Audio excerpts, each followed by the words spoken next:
ஈரோடு கிழக்கு தொகுதி எம்எல்ஏவும் மூத்த காங்கிரஸ் தலைவருமான ஈவிகேஎஸ் இளங்கோவன் உடல்நலக்குறைவு காரணமாக இன்று காலமானார்.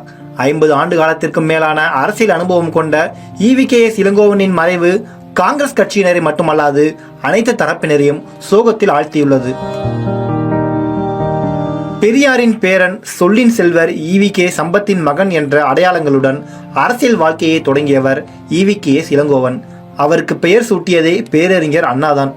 முதல் முறையாக 1984ஆம் ஆண்டு சத்தியமங்கலம் சட்டமன்ற உறுப்பினராக தேர்ந்தெடுக்கப்பட்டார் ஈவிகேஎஸ் இளங்கோவன்.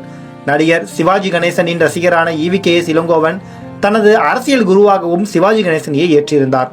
கடந்த 1984ஆம் ஆண்டு நடந்த சட்டமன்ற தேர்தலில் நடிகர் சிவாஜி கணேசனின் பரிந்துரையால் சத்தியமங்கலம் தொகுதி காங்கிரஸ் வேட்பாளராக நிறுத்தப்பட்டார் ஈவிகேஎஸ் இளங்கோவன்.